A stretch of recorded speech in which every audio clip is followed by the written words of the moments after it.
welcome to the Lord TV Spill the Tea episode 2, where we talk about Asian American Christian hot topics. And today we're talking about the family. So let's get to it. All right, so the first question is, what cultural norms do you wrestle with and why? I think for me, it's that you have to go to a prestigious school, like Ivy League. And if you don't, then you're not good enough. Maybe not particularly for my mom, but like to other people. Yeah.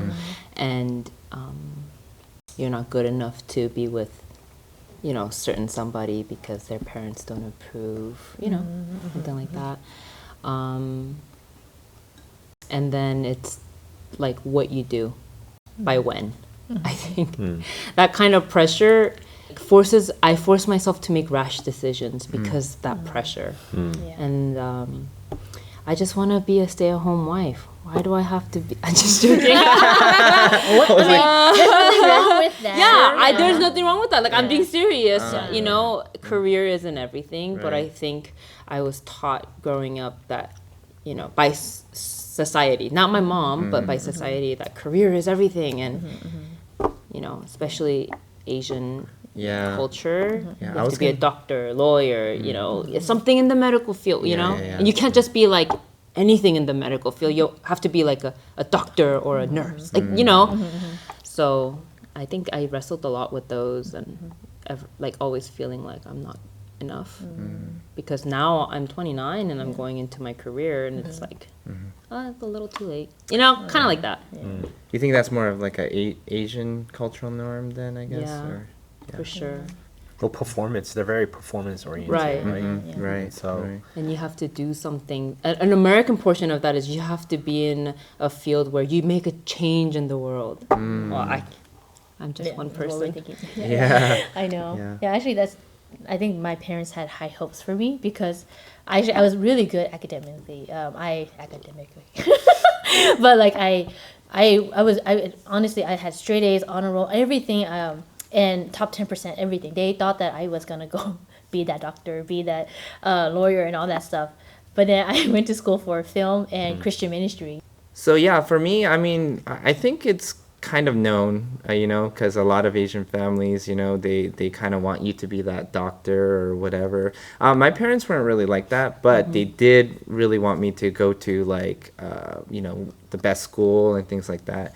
And I kind of had that, where my dad actually went to the top school from when he was growing up. Wow. And, he's like one of those rags to, making it, type of deal. So there was a lot of expectation for me to do that as well. But I didn't really go to like Harvard or Yale and things like that. And there were times where I felt like, I'm a disappointment, a little bit, but I think in the end, and I was also trying to, please my parents more than myself, really, honestly, but in the end, I worked hard too, and, I'm doing well myself, so I think my parents are accepting of that, and I do hear a lot more, harsher stories of other people who, where it's not good enough anymore because you didn't do it, you didn't get there, and things like that, and,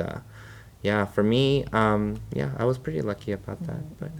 Mine's kind of like the reverse. Oh. Like, my Americanness, like of independence, of like living your dream, like the American dream, like go out and do your stuff. It clashes a lot with my family because they're very family oriented and we all stay close to each other. We take care of each other because we're close, and like all my family is in the Midwest, and I'm the only one here in California, and so many times I'm like, you just need to move back. You just need to do this. You need to just do this, right? Like it'll solve all your problems. If you just move but back. like I understand where they're coming from, but it's so hard for them to understand like where I'm coming from too. I'm like, like I understand family definitely is important to me. Like if anything were to happen, I would drop everything and go and take care of you guys, But at the same time, it's like my life is here, and like I definitely thrive here better than I would over there, and for them it doesn't make sense, like, you know what I mean, like but family is here, you know, and I was like, I know you're there, but like my life though is here, but you know, and so like it's kind of different, and I feel like that is that American side of me that's like, yeah, this is my life, I'm going to like live it out as best as I can, but also it's also almost very Christ-like too, you know, like you know what I mean, like I was gonna say, like, I think that's where the, you know, when they give advice, it's because of their struggles. They kind of don't want you to go through those struggles either, kind of thing. Yeah. And so I think I really do appreciate that they have wisdom and they have faith, and they want to rear us in a way that's like right before God, and you know, we have our own faith, and like that's really, I'm really thankful for my mom for that. Like, and I know when I was a child, when I was a wee little child, like I would compare my family with like my American counterparts, you know, like at school, you know, and I would be like so sad, like when it's like, oh, like bring your father to work, or to school, or bring your mom, and they never came, you know, and I was like, oh, you know, and I didn't have my grandparents, because my grandparents were back in like Laos and Thailand and stuff, and I never met them, right, and so I'm always be like, oh, I'm so sad, you know, like how come my parents aren't here, and I would always compare myself with the other people, you know, and I'd be like, how come my family is not like them, you know, but it's because my family, there's 6 kids. My dad was the only one working, you know, and he had to work. He can't take a day off so that like he can come play with me. There's no PTO. He had to go to work. And my mom had like all these babies to take care of, you know, like, you know, it's not like it's gonna be like, we're not gonna be able to do that. But as a child, we don't understand that, and so we compare ourselves, right? And and even growing up, I'm all like, man, everyone had help going to college. Everyone had like all this stuff, but I had to fill out my own application, like, you know, like do my own FAFSA, all that stuff. How come like I couldn't get the help that everyone else did, you know? And ultimately, at the end of the day, I was like, you know, my parents never went to college. They don't know how to teach me how to fill out this paperwork, you know? And then I was like, someone had to learn it. And it just happened to be me. But now I know that because I learned it, my kids don't have to go through the same thing I did, right? I will teach them how to do it, right? But it has to start with somebody. Like I realized as I got older that like my parents tried the best they could, you know, and especially, as I said, like with a big family, you know, like there must have been so much hardships that they had to go through that like we as children did not see. I think it's just. Isn't it God's grace that we are where we are? Like, definitely. So amazing. Living in SoCal. Like we don't, and our our generation of being in America has just started for us. Whereas some people, they've been here for generations. They have experience from their grandparents and great grandparents and all that, but who had it probably way worse and a lot more hardships and things like that. So I think the thing that our parents sacrifice is not just their time and their work and all that stuff. It's also they gave up on their dreams, right, for us. And they just had to make it work. And it gave us the luxury to have that dream. But unfortunately, I do feel, the question I ask is, how many of us actually pursue that? You know, that's a sacrifice that they made so that we can. I think, you know, of course, they still want us to be doctors and stuff like that because again, they finance is such a big thing for them. But I think now that you see even the generations now, you see all these little kids want to be TikTok stars and YouTubers and things like that. It's becoming more, it's becoming more norm, right? A K-pop star or whatever, right? And I think it's becoming more norm because now we're understanding like it's more than just about money, right? It's about like finding yourself, like what's your passion? What is something that, you know, that God's called you to do, right? And a lot of the times that God calls you to do is unrelated to money and finances, right? And that's the hardest thing. This is the hardest thing to accept, right? And so, that reminds me, my mom has always said like, pursue whatever you want and I'll like support you. You know, you don't hear a lot of parents saying something like that. It's amazing. So I'm very thankful to God for my mom and I mean, same for me. I didn't really get that stereotype Asian parents, and they didn't really have any demands other than you have to get all A's or something like that. Just that? Yeah, just that. But they didn't tell me I have to be a doctor or whatever. I just ended up being the same thing that my grandpa and my dad was, because I didn't know at the time what I wanted to do. But honestly, I'm okay with it now, because work is not really my identity. Work is not my identity. And so once I accepted Jesus and I really learned what the Bible tells you, that's when I started realizing, it doesn't matter what you do. It doesn't matter what you do. You should work hard no matter what, but that is not my identity. Actually, while you were talking, what got me thinking was like our parents grew up in a time where you just stayed at one company forever, right? But then we are in a different time. Very different. Yeah. We jumped every 2-3 years.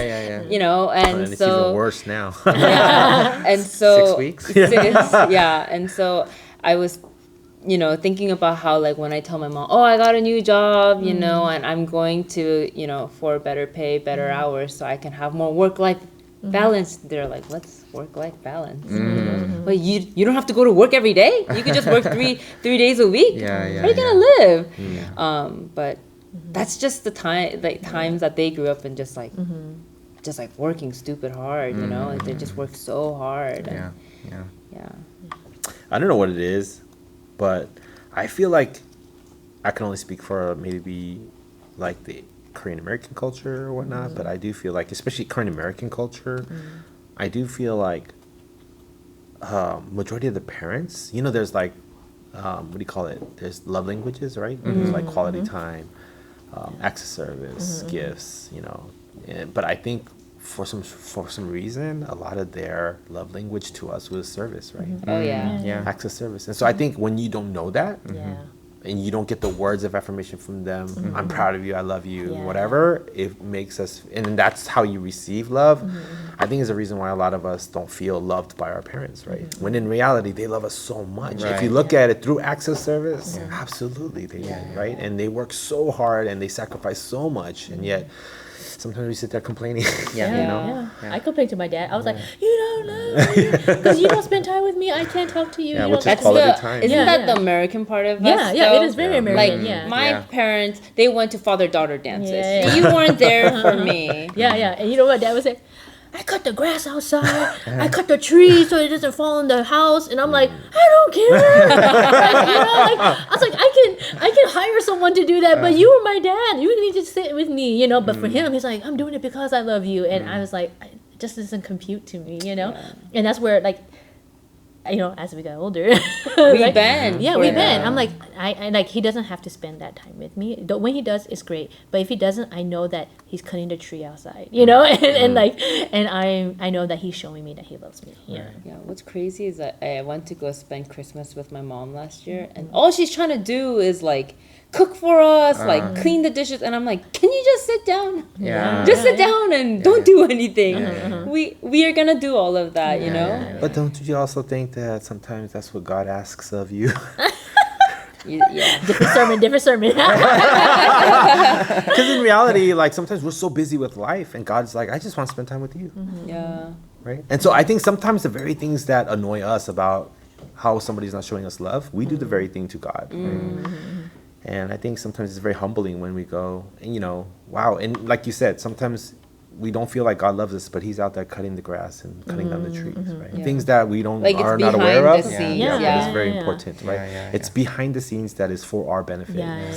Are we sitting there trying to see and recognize that that's what they're doing? And we're not, because we're looking at, like, God has to love me this way. And if He doesn't love me this way, then He doesn't love me. I have to say, that was like, it's like the way we see our parents is the way we see God. Oh my gosh. More tea?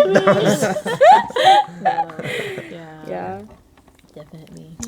So I think it's pretty funny. I think a lot of the things we grow up and we learn and we experience is all for a reason, right? And I think when you spend time just really hearing from God, He'll explain to you many times why we went through what we did, right? And we are to learn from it and not to complain or like I whine agree. about it, but to Yeah. be more of an appreciative heart. Because like in the Bible, the thing I'm reading more and more these days is like everything is followed by thanksgiving. And I was like, you know, if you think about it, like, oh, seek and ask and do these things with thanksgiving. With thanksgiving, it always says that. And I think that's because in a lot of times, I think God wants to give us a lot of things, but He wants us to be content with what He has given us, and then He will give us more. But when we come from like, I want this, it sounds like I don't like what you gave me, I want this instead, Yeah. right? And so with that thanksgiving is that, you know, thanks for this job, you know, but you know, willing, can you give me this job? It would be Yeah. nice if I worked here. Instead of like, I don't like this job, I want this other job, right? And if you think about it, if we raised kids and they did that, we'd be like, man, you know, like, be thankful for what you have, you know, like, you know, like, yeah, if they're like, I don't want this, I want this instead, I want to eat this, right? We'd be like, what the, eat this, you know? Like, You eat what we give you. But it would spoil them. but if he said, if your kid said like, oh, thanks for cooking this, you know, but I was looking forward to this, but you know, it's okay if Well, we like can't, maybe right? Then tomorrow. your heart would be like, Mm-hmm. you know, okay, we'll get that for you tomorrow, right? Like, because there's this appreciation, and I think there's not enough appreciation on our end, not just for God, but even to our parents and even our friends. Yeah. Right. Well, thank you so much for coming out, everyone, and for spilling the tea. Hey! Yay.